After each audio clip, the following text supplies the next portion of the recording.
ಬಂದೇ ಇಲ್ವಲ್ಲ assembly ಮುಗಿಸ್ತು.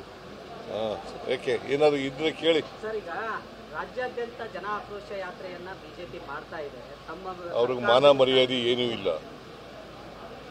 Petrol diesel ಬೆಲೆ ಎಲ್ಲ ಏರಿಸ್ತವ್ರು ಯಾರು? ಗ್ಯಾಸ್ ಬೆಲೆ ಎಲ್ಲ ಏರಿಸ್ತವ್ರು ಯಾರು? ಅದಕ್ಕೇನು ಉತ್ತರ ಹೇಳ್ತಾರೆ? ಇವತ್ತು ಎಲ್ಲ ಎಸೆನ್ಷಿಯಲ್ ಕಮೋಡಿಟೀಸ್ ಎಲ್ಲ ಬೆಲೆ ಜಾಸ್ತಿ ಆಗಿರ್ಬೇಕಾದ್ರೆ it is BJP who is responsible. Narendra ಮೋದಿಯವರು ಸರ್ಕಾರ ಕಾರಣ ಇದಕ್ಕೆ. ನಾವು ಭಾಳ ಹೆಚ್ಚಂತಂದರೆ ಒಂದು 7-8 ಸಾವಿರ ಕೋಟಿ ತೆರಿಗೆ ಹೆಚ್ಚಾಗಿರ್ಬೋದು. ಅಂದರೆ ಬೇರೆ ಬೇರೆ ಈಗ ಹಾಲಿನ ದರ ಹೆಚ್ಚು ಮಾಡಿದ್ದೀವಿ. ನಮಗೆ ಸರ್ಕಾರಕ್ಕೆ ಬರ್ತದ ಅದು?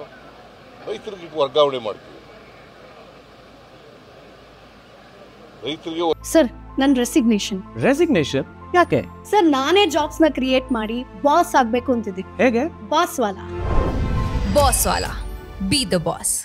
ವರ್ಗಾವಣೆ ಆಗೋದು ಅದು ರೈತರಿಗೆ ಕೊಡಬೇಡಿ ಅಂತ ಇವರು ಇದು ಮಾಡಿದ್ರೆ, ಪ್ರತಿಭಟನೆ ಮಾಡಿದ್ರೆ ರೈತ ವಿರೋಧಿಗಳ ಇವರು. ಗ್ಯಾಸ್ ಬೆಲೆ ಹೆಚ್ಚಿಗೆ ಮಾಡಿದ್ರೆ ಯಾರಿಗೆ ಜಾಸ್ತಿ ಆಗೋದು?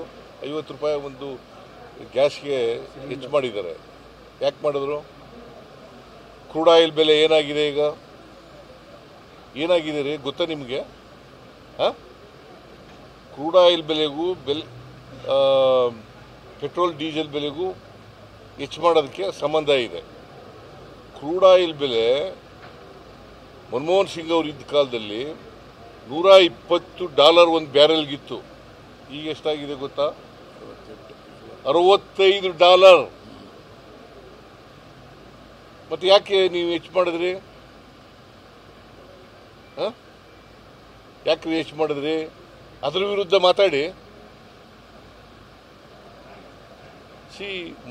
ಬಿಜೆಪಿ ಅವರಿಗೆ ಫಸ್ಟ್ ಆಫ್ ಆಲ್ ಅವ್ರಿಗೆ ಮಾರಲ್ ರೈಟ್ ಇಲ್ಲ, ನಂಬರ್ 1. ನಂಬರ್ 2, ಬೆಲೆ ಏರಿಕೆ ಆಗಿರೋದು ಅವ್ರ ಕಾಲದಲ್ಲೇ. ಕೇಂದ್ರ ಸರ್ಕಾರದ ತಪ್ಪು ನೀತಿಯಿಂದಾಗಿ ಬೆಲೆ ಏರಿಕೆ ಜಾಸ್ತಿ ಆಗಿದೆ. ಅವರು ಪೆಟ್ರೋಲ್ ಡೀಸೆಲ್ ಬೆಲೆ ಇವತ್ತು ಎಷ್ಟು? ಒಂದು ಗ್ಯಾಸ್ ಉಪಯೋಗಿಸ್ತೀಯಾ? ಎಷ್ಟು ಒಂದು ಗ್ಯಾಸ್ ಬೆಲೆ ಎಷ್ಟೀಗ? ಹೌದು, ಮನಮೋಹನ್ ಸಿಂಗ್ ಅವರು ಇದ್ದಾಗ ಎಷ್ಟಿತ್ತು? 400 ರೂಪಾಯಿ ಇತ್ತು. ಈಗ ಎಷ್ಟಾಗಿದೆ? ಆಯ್ತಪ್ಪ, 10 ವರ್ಷ ಆಗಲಿ. ಅವತ್ತು ಎಷ್ಟಿತ್ತು ಬೆಲೆ? ಕ್ರೂಡ್ ಆಯಿಲ್ ಬೆಲೆ